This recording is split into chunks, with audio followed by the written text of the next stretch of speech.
Welcome to Failed Forward, a podcast for professionals who are wondering, how the hell did I get here? Join your host, Rachel Durkin, and me, Donna Miller, as we discuss the messy, bumpy, and often unattractive journey to success. After all, if it isn't hard to do, is it really worth doing?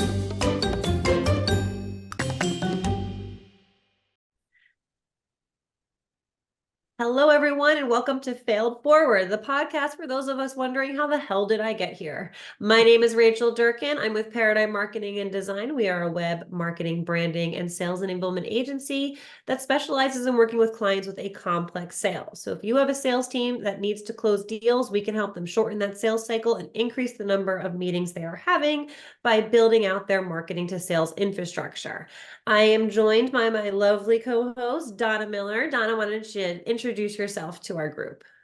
Hello, everyone. Yes, I am Donna Miller. I am Chief Visionary Officer at C3 Workplace and founder of Donna Miller Business Growth Consulting, where for the last 30 years, we have been helping companies accelerate growth by providing support and advisory services around operations, finance, and business development. We allow growing teams and business owners to focus on that which really drives the business forward.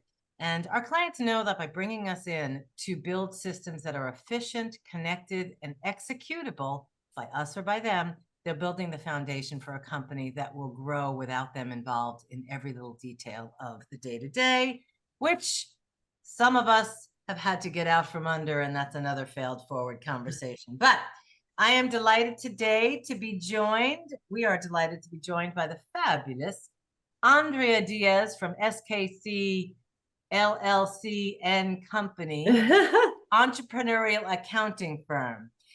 So Anj, tell our audience a little bit about yourself. Sure. So it's SKC and Co CPAs LLC. I know, too many letters. Too many letters. On, Donna. You should practice that harder. No, it's all right.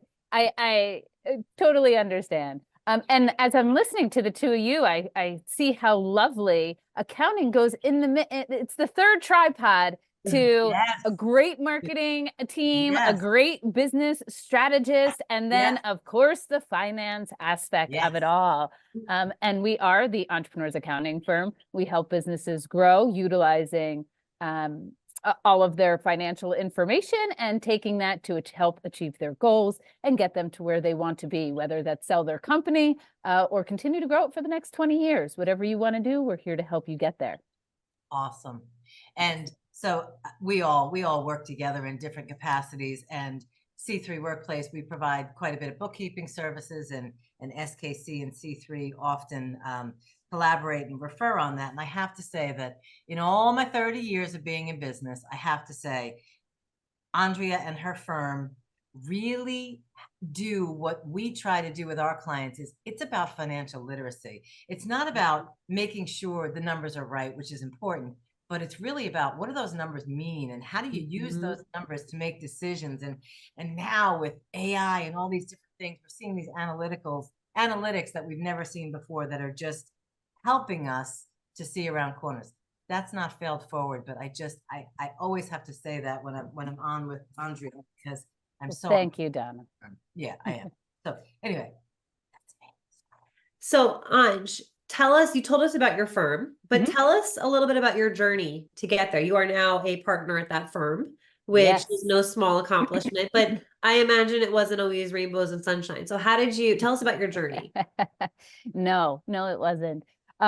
So right out of college, I actually started at Merrill Lynch. So Merrill Lynch, prior to financial crisis, prior to 2008, prior to 2011, all of those big things. I started there in 1999, and I took 6.5 years and worked in a financial service company, which I grew up professionally there. And growing up professionally was extremely hard.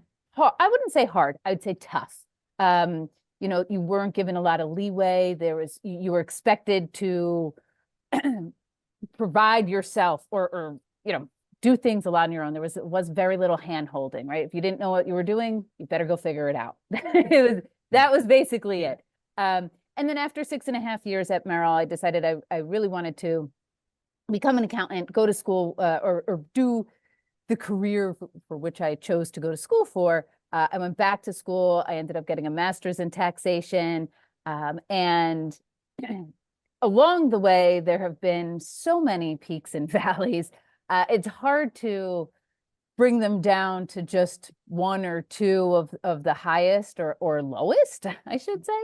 But it's always been an uphill climb. I'll tell you, it's really pretty at the top, and it's certainly well worth it. I think the journey has gotten me to a position where I can truly help not only the business owners that I work with, but one of the most rewarding things is being able to help the employees at our firm, and helping them get to where they want to be, and it really becomes a coaching and mentoring spot and less of a accounting task oriented position. But it's it really was a lot of mistakes, a lot of learning, a lot of try this and oh my goodness, I don't know if I'm cut out for this, and am I going to really do this forever, and how can I win the lottery because I don't know if this is going to work out. And in a worst case scenario, maybe I'll just become an entertainment director on a cruise ship or something. Julie, you'll be Julie. You said something on, you said you had to figure it out. What do you think, and I feel like as I do something similar in my company where I'm constantly mentoring, the younger team members that we have. What is that drive? Some people have it naturally and some people don't, that makes you figure it out, makes you go to YouTube and Google how to do something and try 7 different ways to literally figure it out. Like what is that you had that not everybody has? So I don't know if it was in me or the managers that I had around me. Maybe it was a little bit of both. I think naturally I've always been inquisitive and liking to learn and wanting more, and just naturally had an ambitious personality to take things to the next level and wanting to understand why. I also, if I wanted to stay in my position, I didn't have much of a choice but to go figure it out. The world today, 20 plus years later, is very different in how we work with our staff. And, I think if I said some of the things to my employees that were said to me along the way, they would not take it so well. But I think it's also the way that my managers worked with me. I used to always say, you can't teach someone to think, and I was wrong. You can't teach someone to think. There is a book, oh gosh, I forget the name of it right now, Multipliers. And it is all about how you react to people that you're teaching so that you can teach them how to think. Don't do it for them. Yeah. Don't do it for them. Don't answer the questions. Ask the appropriate questions so that they're asking the questions. I was also listening to a book on Audible, and I can't remember who said it, so I apologize if this is pirating a little bit. But they said, people feel successful when they've figured it out for themselves. And confidence comes from repetitive success. And so, teaching them how to think gives them that successful feeling that they solved the problem, and then the confidence to solve the next problem just comes that much easier. Letting them fail a little bit and recover on their own is exactly. So important. So Andrea, you sit in this kind of unique seat. You've, like you said, the view from the top is lovely, and you've had your career bumps and things that you've had to figure out and challenges that you've had to overcome. And the 3 of us, we're raising up our next level of leaders within our company. So and you also get to see behind the curtain of so many companies, because your accounting relationship is much deeper than that of a typical accountant. So you've got all your clients, you've got your team, you've got your own career path. Is there a lesson that stands out that you're trying to impart to all of these people, as one of the things that if you can address this, you're going to produce better results? I think the biggest component is leadership, and becoming a real leader is so different than being amazing at your task job.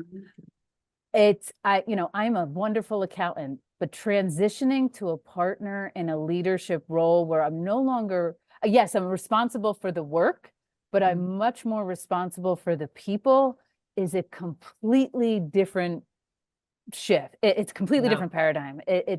And being a technical person, I relate a lot to engineers and others in technical fields, where being so wonderful as a technician does not translate to being wonderful as a leader. It's actually opposite, because the skills and behaviors and characteristics that make you a great leader is not what got me to become a partner.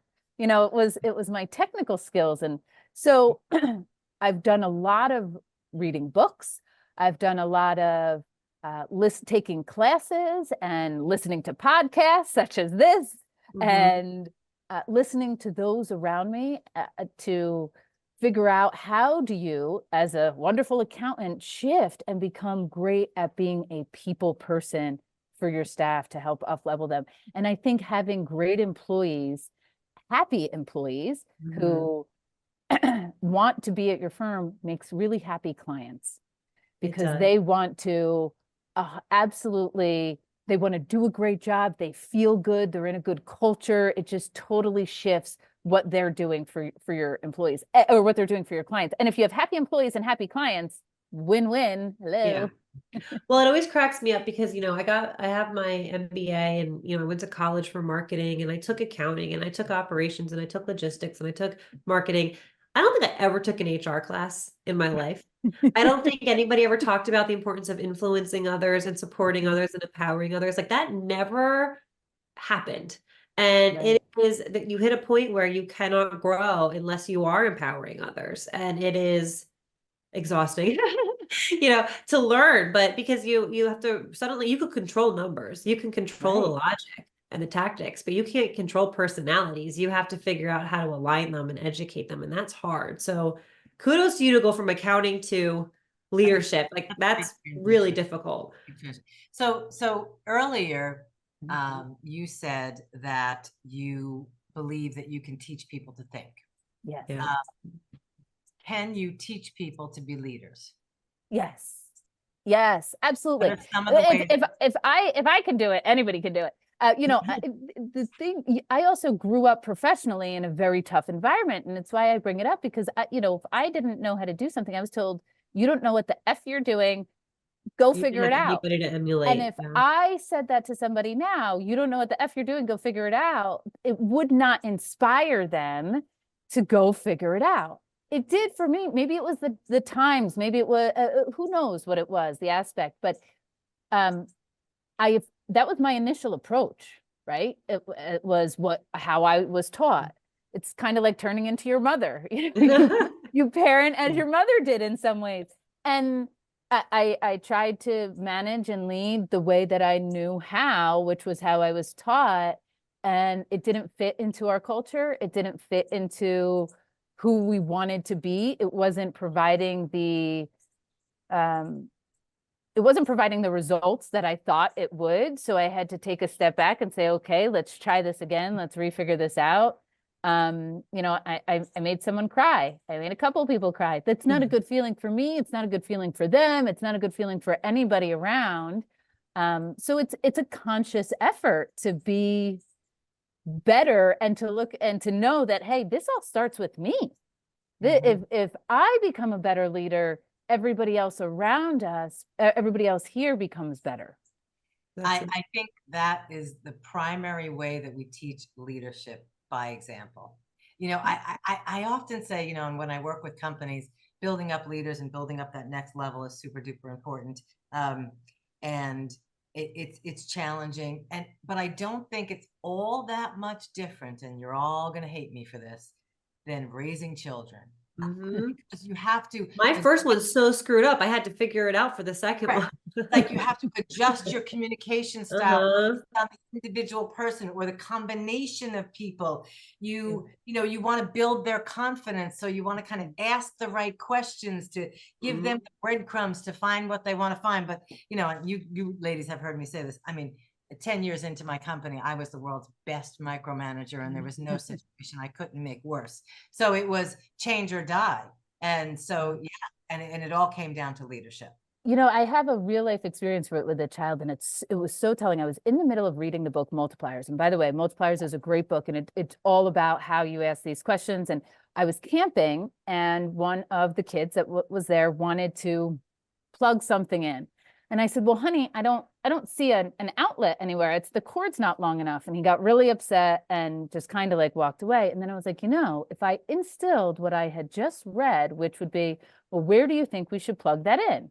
And then he would have seen, you know, or do you think we need an extension cord? Or, you know, ask the question. And then maybe we could have found a solution. He wouldn't have been so upset that we didn't get to plug it in. And it was, I could see it actually. And I was like, oh my goodness, you know, so it's the same with children as it is with people. You just have to give them the opportunity to figure it out. It's so true. And it's so easy to just do it for them. Yes. Like, right? For your employees and your kids. Well, because so sometimes it's faster. You're going to do it right. When it comes to kids, it's cleaner. You got to get it out the door. You know, as accountants, we're always up against a deadline. Yeah. Forget it. There's a deadline every other month. But then they'll never learn. Yeah. Sometimes you just have to, you want to say like, I'll do it. Don't worry about it. I'll do it. But it doesn't help anybody. It doesn't. Yeah. Well, I still fall into that lesson. But okay. So Anj, we are running up on time. Why don't you tell our audience where they can learn more about you or connect with you? Absolutely. So our website is www.skcandco.com. So you can read all about us and our firm. We have a bunch of resources on there, some office hours, tidbits. And then you can always reach out to me at my email, which is adiaz@skcandco.com. Awesome. And we will, of course, put all of that in the show notes. So Andrea, thank you. I love the lessons that you share with us.